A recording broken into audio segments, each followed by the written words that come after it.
പ്രിയമുള്ള കർഷക സുഹൃത്തുക്കളെ, സമര വോളണ്ടിയേഴ്സ് സുഹൃത്തുക്കളെ,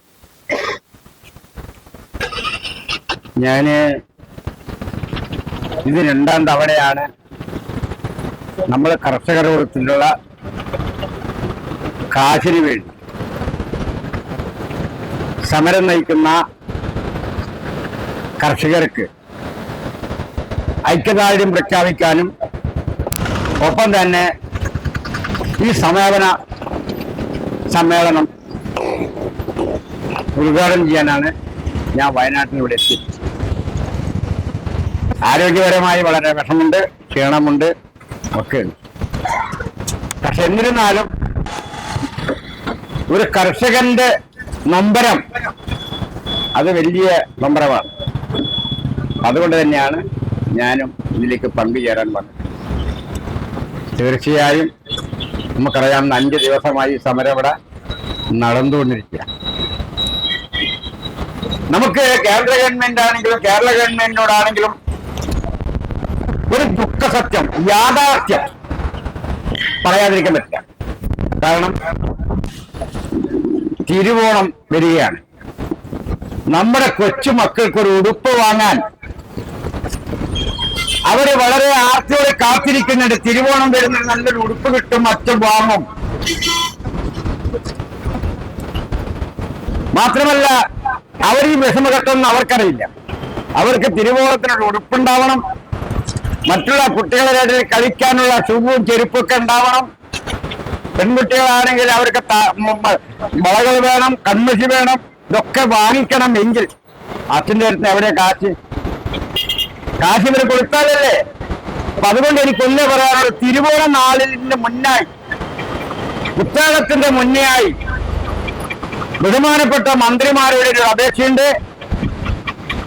നിങ്ങളുടെ കുട്ടികളെ പോലെ തന്നെ തിരുവോണ നാളിൽ ഞങ്ങളുടെ കുട്ടികൾക്കും കളിക്കാനും സന്തോഷിക്കാനും ഒരു അവസരം കൊടുക്കണം. കാരണം അവർക്ക് ശമ്പളമില്ല. അവള് വളരെയേറെ കഷ്ടം അനുഭവിച്ചുണ്ടാക്കിയ നെല്ല് കൊടുത്ത കാശാണ് ചോദിക്കുന്നത്, അല്ലാണ്ട് വേറെ ഓജാറൊന്നും ചോദിക്കുന്നില്ല. അപ്പൊ അത് നമ്മുടെ കേന്ദ്ര ഗവൺമെന്റും കേരള ഗവൺമെന്റും വളരെ ഗൗരവമായി തന്നെ എടുക്കണം. കാരണം എന്തുകൊണ്ട് നമുക്കറിയാം, ഈ ടൈമിൽ എന്ന് പറയുമ്പോൾ ഈ സമയങ്ങളിൽ കർഷകരുടെ അടുത്ത് ഒരു വരുമാനമില്ലാത്ത ടൈമാണിത്.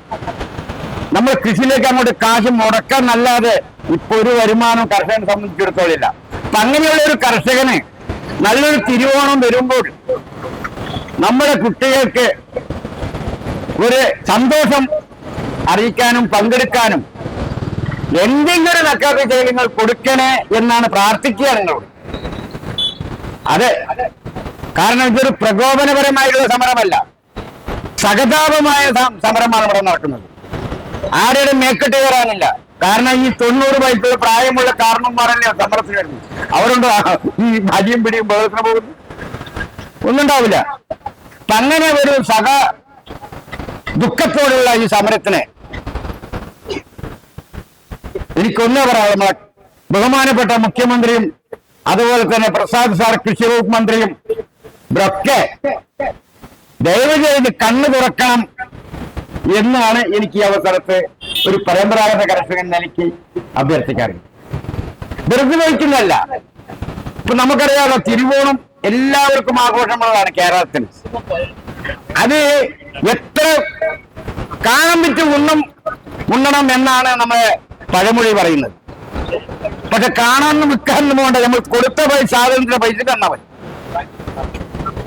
അപ്പൊ അത് നമ്മുടെ കേരള ഗവൺമെന്റ് തരുമെന്നാണ് നമ്മൾ വിശ്വസിക്കുന്നത്.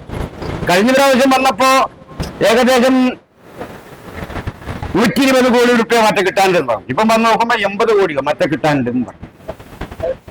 നിങ്ങൾ ആലോചിച്ച് നോക്കി, ഒരു കർഷകനെ സംബന്ധിച്ച് അവന്റെ വരുമാനം എന്നുള്ള ഒരു വരുമാനവും ഇല്ല. ഇതിൽ നിന്ന് കിട്ടുന്ന കാശ് കൊണ്ടാണ് അവന്റെ കുടുംബം ജീവിക്കേണ്ടത്. മാത്രമല്ല, ഇപ്പൊ നമുക്കറിയാലോ, ഒട്ടനവധി രോഗങ്ങൾ പൊറുതിമുട്ടുന്ന കാലഘട്ടമാണ്. എന്തെല്ലാം രോഗങ്ങളാണ്, ഇതിനൊക്കെ ചികിത്സിക്കാൻ കാശ് വേണ്ടേ, മരുന്ന് മേടിക്കണ്ടേ, ഓപ്പറേഷൻ വേണ്ടേ? ഇപ്പോഴാണെങ്കിൽ ആളുകൾക്ക് മുഴുവനും ഡയാലിസിസ് ചെയ്യണം. കിഡ്നി പോയി, ആലോചിച്ച് നോക്ക്. ക്യാൻസർ എന്തെല്ലാം ഉണ്ട്, ഇതിനൊക്കെ ചികിത്സിക്കാൻ കാഴ്ചപ്പെടുന്ന. അപ്പൊ ഇതിലും സാധനം കൊടുത്തതിന്റെ മുതല് അത് തിരിച്ചു കൊടുക്കണം എന്ന് തന്നെയാണ് എനിക്ക് പറയാൻ. ഇത് നമ്മൾ ഒളിച്ചു വെച്ചുകൊണ്ടുള്ള കഥയൊന്നുമല്ല. ഒരു കൃഷി എന്ന് പറയുന്നത് ഒടായ്പൊന്നും കൃഷി നടക്കില്ല. വളരെയേറെ കഷ്ടപ്പെട്ട് തന്നെ കൃഷി ചെയ്യേണ്ടി വരും. അവിടെ ഒടായ്പൊന്നുമില്ല. ഒടായ്പയിൽ ജീവിക്കുന്ന ആളുകൾ ജീവിക്കട്ടെ. പക്ഷെ ഞങ്ങൾക്ക് അതിന് പറ്റില്ല. ഞങ്ങൾ മണ്ണിൽ പണിയെടുത്ത് വെയിലും മഴയും മഞ്ഞും വെയിലും കൊണ്ട് അധ്വാനിച്ച് കഷ്ടപ്പെട്ട് അതിൽ കിട്ടുന്ന ലാഭമൊന്നും ഇല്ലെങ്കിലും അതിൽ കിട്ടുന്ന കാശേ നമ്മൾ ചോദിക്കുന്നുള്ളൂ. അതിന് നിർബന്ധമായി കൊടുക്കണം. കൊടുത്തേ മതിയാവും. ഞാൻ നോക്കട്ടെ, ഞാൻ ഇന്നെ വീട്ടിൽ ചെന്നിട്ട് നമ്മൾ കൃഷി വകുപ്പ് മന്ത്രി ഒന്നുകൂടി വിളിച്ചു നോക്കട്ടെ, എന്താണ് അയാളുടെ മറുപടി എന്ന് കേൾക്കട്ടെ. അയാൾ കഴിഞ്ഞ പ്രാവശ്യം എന്നോട് പറഞ്ഞെന്താ, ഇനിയൊന്നും കാശ് കൊടുക്കാനില്ല രാമേട്ട എന്നാ എന്നോട് പറഞ്ഞത്. ഇപ്രാവശ്യം അതെന്നെ പറയാൻ നോക്കട്ടെ. അപ്പൊ അങ്ങനെയാണെങ്കിൽ പാലക്കാട് കളക്ടറേറ്റിന്റെ അടുത്ത് ഒരു സമരം ഉണ്ടായിരുന്നു, ഞാൻ ഉദ്ഘാടനം ചെയ്യാൻ പോയതാണല്ലോ. അവിടെ സമര വളണ്ടിയർമാരെ പറയുന്നുണ്ട് എത്ര കോടി രൂപ കിട്ടാനുണ്ട്.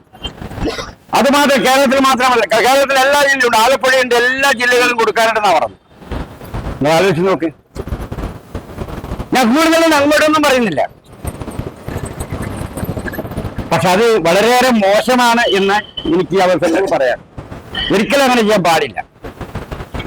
അതുകൊണ്ട് എന്റെ ബഹുമാനപ്പെട്ട കൃഷി വകുപ്പ് മന്ത്രിയും അതുപോലെ തന്നെ മുഖ്യമന്ത്രിയും സിവിൽ സപ്ലൈസ് വകുപ്പ് മന്ത്രിയും ഒക്കെ നിർബന്ധമായി ഇടപെടണം. മാത്രമല്ല, ഈ സമര വളണ്ടിയർമാർക്ക് നിങ്ങൾക്ക് എന്താണ് നിങ്ങൾക്ക് അവർ കൊടുക്കാനുള്ള നിർദ്ദേശം, എന്താണ് അവർ കൊടുക്കേണ്ട ഉറപ്പ്? സാമാന്യൊരു അങ്ങനെ ഉണ്ടല്ലോ, ഞങ്ങളിതാ ഇന്ന ദിവസം തരാം, ധൈര്യമായിട്ട് നിങ്ങൾ സമരം പിൻവലിച്ച് വീട്ടിലേക്ക് പോയിക്കോളൂ എന്ന് എന്തുകൊണ്ട് പറഞ്ഞിട്ടില്ല? എന്തുകൊണ്ട് അത് ആവർത്തിച്ചില്ല? ഞാൻ ഇവിടുന്ന് 5 ദിവസമായില്ലേ, പത്രങ്ങളില്ലേ, TV ഇല്ലേ, ചാനലില്ലേ, ഫേസ്ബുക്കില്ലേ, വാട്സാപ്പില്ലേ ഒക്കെ ഉണ്ടായിട്ടും എന്തുകൊണ്ട് നമുക്ക് അങ്ങനെ ഒരു മെസ്സേജ് വന്നില്ല? തീർച്ചയായും അങ്ങനെ ഒരു മെസ്സേജ് ഞങ്ങൾക്ക് തരണം, നിർബന്ധമാണ്. അപ്പൊ അങ്ങനെയുള്ള ഒത്തിരി കാര്യങ്ങൾ ഞാൻ ഇവിടെ ഒരു കർഷകനെ സംബന്ധിച്ച് നിങ്ങൾ ആലോചിച്ച് നോക്കും. ജയ് ജവാൻ ജയ് കിസാൻ. ആരാ കിസാൻ, ആരാ ജവാൻ, ആരാ? അവർക്കെന്താ തൊഴില്? അവരെ രാജ്യത്തെ സംരക്ഷിക്കേണ്ട ആളുകൾ ആലോചിച്ച് നോക്കി. ഇവിടെ PSC ബോർഡിൽ മെമ്പർമാർക്ക് 2 ലക്ഷം രൂപ ശമ്പളം, അവർക്ക് കാറ്, TV ഒക്കെ കൊടുക്കുക. ഒരു സാധാരണ ഒരു കർഷകന് അവന്റെ കാല് മുറിയോ കൈ ഒടിയോ ചെയ്താൽ ഒരു 10 പൈസ കൊടുക്കില്ല. ആലോചിച്ച് നോക്കി. ഇതൊന്നും ഒരു ന്യായമല്ല, ഇതൊരു ശരിയല്ല. അതുകൊണ്ട് എന്റെ ബഹുമാനപ്പെട്ട മുഖ്യമന്ത്രിയും അതുപോലെ തന്നെ കൃഷി വകുപ്പ് മന്ത്രിയും സിവിൽ സപ്ലൈസ് മന്ത്രിയും അനിൽ സാറാന്ന് തോന്നുന്നു അല്ലേ, ഒക്കെ പിന്നെ ദയവ് ചെയ്ത് ഇനിയെങ്കിലും നിങ്ങൾ അത് വെച്ച് വഴകരുത്. അവർക്ക് കൊടുത്തേ മതിയാവും. അതിനു വേണ്ടിയുള്ള ധർമ്മ സമരമാണ് ഇവിടെ നടത്തിയിട്ടുള്ളത്. അത് ഇന്നിപ്പം ആ സമരം അവസാനിപ്പിച്ച് തിരിഞ്ഞു പോവുകയാണ്. ദയവ് ചെയ്ത് ഞാൻ നേരത്തെ പറഞ്ഞ പോലെ തിരുവോണ നാളിൽ കുട്ടികൾക്ക്, നമ്മൾ പ്രായമായ ആൾക്കാർ നിൽക്കട്ടെ, കുട്ടികൾക്കൊരു പുത്തൻ ഉടുപ്പ് വാങ്ങിച്ചു കൊടുക്കേണ്ട കാശുകൾ കൊടുക്കണം. കൂടുതലും ഞാൻ ചോദിക്കുന്നില്ല, നമ്മൾ ചോദിക്കാനും വരുന്നില്ല. അപ്പൊ അത് നിർബന്ധമാണ്, ചെയ്യണം എന്നാണ് എനിക്ക് പറയുന്നത്. ഒട്ടനവധി വിഷയങ്ങളുണ്ട് കർഷകരുമായി ബന്ധപ്പെട്ട ഒട്ടനവധി വിഷയങ്ങൾ. മൃഗങ്ങളെ പറ്റി, മൃഗങ്ങളെ സംബന്ധിച്ചുണ്ട്. അങ്ങനെ പലതരത്തിലുള്ള അനുഭവങ്ങളും ത്യാഗങ്ങളും സഹിച്ചാണ് നമ്മൾ കർഷകർ മുന്നോട്ട് പോകുന്നത്. കൃഷിക്കാരെ പോലെ കഷ്ടപ്പെട്ട് ദുരിതം അനുഭവിക്കുന്ന ഒരു വിഭാഗം നമ്മളെ പ്രപഞ്ചത്തിൽ ഇല്ല എന്ന് പറയേണ്ടി വരും. അത്രമാത്രം കഷ്ടത അനുഭവിക്കുന്ന ആളുകളാണ്. നേരം വെളുപ്പിന് 4 മണിക്ക് എണിച്ച് പാടത്തൊന്ന് പോയി വെള്ളമുണ്ടോ, പാടം ഉണങ്ങുന്നുണ്ടോ അത് ചെക്ക് ചെയ്യണം, നോക്കണം. കൂലിയാണെങ്കിലോ ഞങ്ങളുടെ അവിടെയൊക്കെ 750 റുപ്യ കൊടുക്കണം ഒരു പുരുഷന്. സ്ത്രീക്കാണെങ്കിൽ 600 റുപ്യന്റെ അടുത്ത് വരുന്നുണ്ട്. 550 സ്ത്രീ കൊടുക്കേണ്ടത്. അവരാണെങ്കിൽ വൈകുന്നേരം 5 മണി പണി കയറുമ്പോ അപ്പൊ കൊടുക്കണം കാശ്. ഇല്ലെങ്കിൽ അവർ നാളെ വരില്ല. ആലോചിച്ച് നോക്ക്. ഇപ്പൊ എന്റെ തന്നെ വയൽപ്പണി ഇപ്പൊ നടന്നുകൊണ്ടിരിക്കുക. ഇപ്പം ഏതാനും ദിവസങ്ങൾ കൊണ്ട് തീർക്കണം. അപ്പൊ അങ്ങനെയുള്ള ദുരിതങ്ങൾ അനുഭവിച്ചുകൊണ്ടാണ് ഒരു കർഷകൻ മുന്നോട്ട് പോകുന്നത്. ഞാൻ പറയുന്നു, കൃഷിക്കാരുടെ ഉൽപ്പന്നങ്ങൾക്ക് ഒന്നുകിൽ ഒരു 5 വർഷം വില നിജപ്പെടുത്തണം. ഒന്നുകിൽ ഒരു 3000 റുപ്യ നെല്ലിന് തറവിലെന്ന് ഞാൻ പറയില്ല, 3000 രൂപ അതിന് സീസൺ എന്നോ അല്ലെങ്കിൽ ഏതെങ്കിലും ഒരു സമയമെന്നോ അങ്ങനെയൊന്നും കാണാതെ 3000 രൂപയെങ്കിലും മിനിമം. അതുപോലെ തന്നെ കാർഷിക ഉൽപ്പന്നങ്ങൾ ഏതുമാവട്ടെ, ഞങ്ങളൊരു വയനാട്ടിലൊക്കെ എന്ന് പറഞ്ഞാൽ ഏത്തക്കൊല വെട്ടിച്ച് ഓരോരുത്തർ കർഷകര് കണ്ണീര് ഒഴുക്കുകയാണ്. ലോണെടുത്തും ബാങ്കിൽ താലിമാല പണയം വെച്ച അവര് ലോണെടുത്തിട്ടാണ് ഏത്തവാഴ കൃഷി ചെയ്യുന്നത്. അവരൊക്കെ സ്ഥിതി എന്താണെന്ന് ആലോചിച്ച് നോക്ക്. ഭാര്യയും ഭർത്താവും തമ്മിലടിക്കാൻ വേറെ എവിടെയും പോകണം. അങ്ങനെ ഒരു തമ്മിലടിപ്പിക്കാൻ, ഒരു കുടുംബത്തെ പോലും തമ്മിലടിപ്പിക്കേണ്ട സാഹചര്യമാണ് ഇന്ന് ഉണ്ടായിക്കൊണ്ടിരിക്കുന്നത്. അതിലൊന്നും നമുക്ക് നിങ്ങളൊന്ന് മാറ്റപ്പെടുത്തണം എന്നാണ് ഈ സമരം ഐക്യദാർഢ്യം പ്രഖ്യാപിച്ചുകൊണ്ട് ഈ സമരം ഉദ്ഘാടനം ചെയ്തുകൊണ്ട് എനിക്ക് പറയാനുള്ളത്. തീർച്ചയായും ഞാൻ ദീർഘിക്കുന്നില്ല. ഒട്ടനവധി വിഷയങ്ങളുണ്ട്. എന്തെല്ലാം വിഷയത്തിൽ പോകണം, എവിടെയൊക്കെ പോകാനുണ്ടെന്നറിയോ? ഒട്ടനവധി കാര്യങ്ങളിലേക്ക് നമ്മൾ അന്വേഷിക്കേണ്ടതുണ്ട്, പോകേണ്ടതുണ്ട്, പറയേണ്ടതുണ്ട്. പക്ഷെ ഈ വെറുതെ ചുമ്മാ തീരെ പറഞ്ഞിട്ട് വല്ല കാര്യമുണ്ട്? ഇത് പ്രാക്ടിക്കലൊക്കെ നടപ്പിലാക്കാൻ ആരെയും മുന്നോട്ട് വരിക, അതാണ് നമുക്ക് ആവശ്യം. അപ്പൊ തീർച്ചയായും ഈ ദൈവത്തെ നമുക്കറിയാം, ഏറ്റവും ചൂടുകൂടി പ്രദേശമാണ് വയനാട്, അത് പാലക്കാട്. ചുടുകാറ്റടിക്കുന്ന സ്ഥലമാണ് പാലക്കാട്. ഒരു കാലത്ത് പാലക്കാട് നെല്ലറിയായിരുന്നു, ഇന്നൊരു ശവപ്പറമ്പായി മാറിയിരിക്കുന്നു. അന്ന് നെല്ലറിയാണെങ്കിൽ ഒന്ന് ശവപ്പറമ്പായി മാറി. അതാണ് കർഷകരുടെ അവസ്ഥ. ഇതിനൊരു മോചനം കിട്ടിയേ മതിയാവും. വെറുതെയല്ല, ഓചാരമല്ല, ഞങ്ങൾ അധ്വാനിച്ചതിന്റെ പ്രതിഫലമായിട്ടാണ് നിങ്ങൾ ചോദിക്കുന്നത്. ഇനി വെച്ചുകൂടാ. തിരുവോണ നാളിൽ പുത്തൻ ഉടുപ്പ് വാങ്ങിക്കൊടുക്കേണ്ട കാശ് ഈ കർഷകർക്ക് കൊടുത്തേ മതിയോ എന്നാണ് എനിക്ക് ഈ അവസരത്ത് ഈ സമയം ഉദാഹരണം ചെയ്തും സമാപനം കുറിച്ചുകൊണ്ടും സംസാരിക്കാനുണ്ട്. അതുണ്ടാവും, അത് കേൾക്കും, അതവരുടെ ശ്രദ്ധയിൽ വരും. അതിന് നമ്മൾ ശ്രദ്ധയിൽ കൊണ്ടുവരാൻ പത്രമാധ്യമങ്ങളും മീഡിയക്കാര്, നമ്മുടെ ധർമ്മസംഘടന അവരെ അറിയിക്കാനും പത്രമാധ്യമങ്ങൾ തയ്യാറാകണം. ഞങ്ങളുടെ ദുഃഖം അതും തീർച്ചയായും പത്രമാധ്യമങ്ങൾ അവരുടെ ശ്രദ്ധയിൽ കൊണ്ടുവരും എന്നും കൂടി ഞാൻ ഈ അവസരത്തിൽ ഓർമ്മപ്പെടുത്തും. അപ്പോ തീർച്ചയായും ഞാൻ ദീർഘിക്കുന്നില്ല. നമുക്കറിയാം, ഈ വെയിലത്ത് നല്ല ചൂടുള്ള സമയം ആളുകളെ ഇങ്ങനെ ഇരുത്തി സംസാരിക്കുന്നതിന് തെറ്റാണ്, ഒരു മഹാപാപമായിട്ട് കാണുന്നുണ്ട്. കാരണം ഈ പൊരിയുന്ന വെയിലത്ത്, അതും ചെറുപ്പക്കാരല്ല ഈ സമരത്തിൽ. നിങ്ങൾ നോക്ക്, പല്ലില്ലാത്തവർ, കണ്ണില്ലാത്തവർ, മൂക്കില്ലാത്തവർ ഈ സമരത്തിലിടുന്നു. അത്രമാത്രം പ്രായമുള്ളവരുണ്ട് ഈ സമരത്തിനെ. അങ്ങനെ ഉണ്ടെങ്കിൽ ഒരു കണ്ണിൽ ചോര നിങ്ങൾക്ക് ഉണ്ടാവണ്ടേ? അവർ പ്രായമുള്ള ആളുകളാണ്, വീട്ടിൽ അടങ്ങി വെള്ളവും കഴിച്ചിരിക്കേണ്ട പ്രായമാണ് അവർക്ക്. നടക്കാൻ പോലും ജീവനില്ലാത്ത ആളുകളാണ് ഈ സമരപ്പന്തൽ വന്നിരിക്കുന്നത്. ഇത് നിങ്ങളുടെ മനസ്സിലുണ്ടാവണം. ബഹുമാനപ്പെട്ട മന്ത്രിമാരും എം.എൽ.എമാരും എം.പിമാരും ഒക്കെ. കാരണം രാജ്യത്തിന്റെ ഫുൾ അതോറിറ്റി നിങ്ങൾക്കാണ്, ഞങ്ങൾക്കല്ല. ഞങ്ങൾക്ക് പങ്ക് തീരാൻ കഴിയില്ല. ഭരണയന്ത്രം കഴിയാവുന്ന ആളുകൾക്കാണ് അതിന്റെ ഉത്തരവാദിത്വം ഉണ്ടാവേണ്ടത്.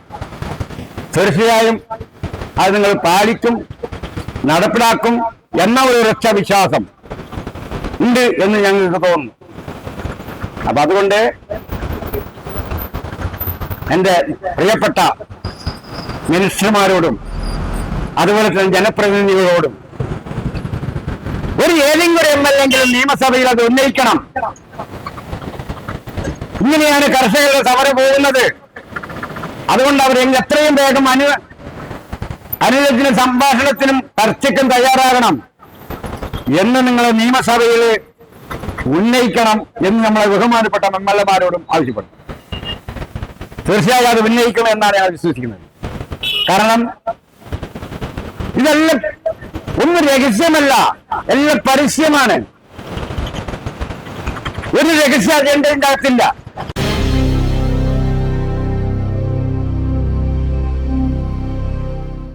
ഒരു ഭാഗത്ത്.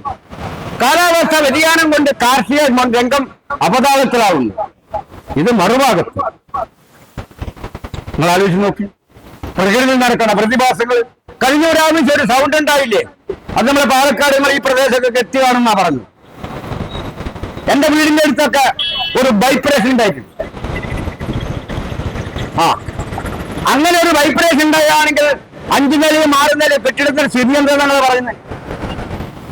അത് താഴെ കിടക്കും, അതിന്റെ ഫൗണ്ടേഷൻ ആകും, മറിഞ്ഞു വീഴും. അത് നോക്കി, ഇതൊക്കെ സംഭവിക്കാൻ പോവുകയാണ് ഭൂമിയിൽ. പ്രകൃതിയുടെ താണ്ഡവം മാറുകയാണ്. കാരണം പ്രകൃതിയുടെ താണ്ഡവം മാറാനുള്ള കാരണം നമ്മൾ പ്രകൃതിയെ, അതിന്റെ ആവാസ വ്യവസ്ഥയെ തകിടം മറിച്ചിരിക്കുന്നു. അങ്ങനെ ഒരു ഭാഗത്ത് ഏതെല്ലാം തരത്തിലാ. പിന്നെയോ വയനാട് ജില്ലയിൽ ഒറ്റ ആശുപത്രിയിൽ എല്ലാം കിഡ്നിയിൽ പോയിട്ട് ഡയാലിസ് ഭയങ്കര തിരക്ക ഒരു ഭാഗത്ത്. അങ്ങനെ പിന്നെയോ ക്യാൻസർ. ഇങ്ങനെ എന്തെല്ലാം ദുരിതങ്ങളാണ് ഒരു മനുഷ്യൻ സഹിച്ചു മുന്നോട്ട് നീങ്ങുന്നത്. ധാരോട് ചെയ്ത പാവ എന്തിനു വേണ്ടി ആണ് ഇങ്ങനെ ഒരു ദുരിതം അനുഭവിക്കുന്നത് ഈശ്വരൻ എന്നും കൂടി നമ്മൾ ഈശ്വരനോടൊരു ചോദ്യം ചോദിക്കേണ്ടി വരും. എന്തിനു വേണ്ടി ഞങ്ങളെ സൃഷ്ടിച്ചു? അങ്ങനെ ഒരു സിനിമ പാട്ടൊക്കെ ഉണ്ടല്ലോ, അതുപോലെ ഒരു ഭാഗത്ത്. അങ്ങനെ എല്ലാ അർത്ഥത്തിലും മനുഷ്യന് കാറ് വീഴുന്ന അല്ലെങ്കിൽ അവന് ഞെക്കിപ്പിഴിയുന്ന സമ്പ്രദായം. അതിനൊരിക്കോ പുസ്തക മുതലാളികളുടെ കടന്നു കയറ്റി 14 ആ ജിയോന്റെ അംബാനി അയാൾ പറഞ്ഞാണ്, എത്ര മാസം ഫ്രീ ആയിട്ട് തരും, ഒരു ജിയോ എടുത്തോ. അയാളുടെ മകന്റെ കല്യാണം 500-1000 കോടി ഉറുപ്പിക ചില പിന്നെ ഇതെങ്ങനെ വരണ്ടേ. ഇതൊക്കെ ഒരു ഭാഗത്തല്ല. ഇങ്ങനെ ഒരുപാട് വിഷയങ്ങളുണ്ട്. അപ്പൊ അതുകൊണ്ട് എന്നെ സംബന്ധിച്ചിടത്തോളം പറയാൻ ഞാൻ ഇപ്പൊ സംസാരിച്ചാൽ എന്തെങ്കിലും തെറ്റുണ്ടെങ്കിലും കുറ്റമുണ്ടെങ്കിലും ക്ഷമിക്കണം. കാരണം എന്താണെന്ന് ചോദിച്ചാൽ എനിക്ക് വലിയ വിദ്യാഭ്യാസം ഒന്നുമില്ല, 5ാം ക്ലാസ് വിദ്യാഭ്യാസമാണ് എന്റെ അടുത്തുള്ളൂ. അപ്പൊ അതുകൊണ്ട് കേട്ടിരിക്കുന്ന ആളുകൾ, സപ്തപരിധിക്കുള്ള ആളുകൾ അത് തെറ്റും ശരിയും നിങ്ങൾ വിലയിരുത്തി, തെറ്റാണെങ്കിൽ അത് നിങ്ങൾ എന്നെ ശ്രദ്ധയിൽപ്പെടുത്തുകയാണെങ്കിൽ തീർച്ചയായും ഞാനത് പരിഹരിക്കാനും തയ്യാറാണ്. അങ്ങോട്ട് വാശിയേറി പോകുന്നില്ല.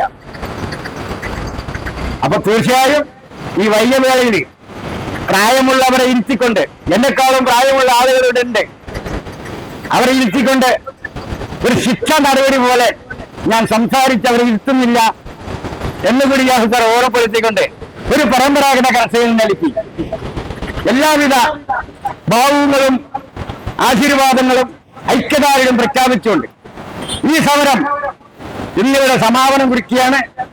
ആ സമ്മേളനം ഇവിടെ വെച്ച് നാം പ്രഖ്യാപിക്കുന്നു. നമ്മളെല്ലാവരും പിരിഞ്ഞു പോകുന്നു. നമുക്ക് നീട്ടാം, കൈനീട്ടത്തിന് നീട്ടാം. ഓണത്തിന് നെല്ലിന്റെ പൈസ കൈനീട്ടമായി തരുമെന്ന് നമ്മൾ വിശ്വസിക്കുന്നു. തീർച്ചയായും അത് ഞങ്ങളെ വളരെ സ്നേഹപൂർവ്വം 2 കൈ കൂട്ടി കാശ് മേടിക്കാനും ഞങ്ങൾ തയ്യാറാണ്. ഒരിക്കലും ഞങ്ങളെ ഉപേക്ഷിക്കരുത് എന്നുകൂടി നമ്മുടെ മന്ത്രിമാരെ ഓർമ്മപ്പെടുത്തിക്കൊണ്ട് ഈ സമരം ഇവിടെ വെച്ച് അവസാനിച്ചതായി എന്റെ സംഘാടകരെ പ്രഖ്യാപിക്കും. എന്നിരുന്നാലും ആ സമരം ഔദ്യോഗികമായിട്ട് ഇവിടെ വെച്ച് സമാപനം കുറിച്ചുകൊണ്ടുള്ള ഈ സമ്മേളനം ഉദ്ഘാടനം ചെയ്ത് അറിയിച്ചുകൊണ്ട് നിർത്തുന്നു. നന്ദി, നമസ്കാരം.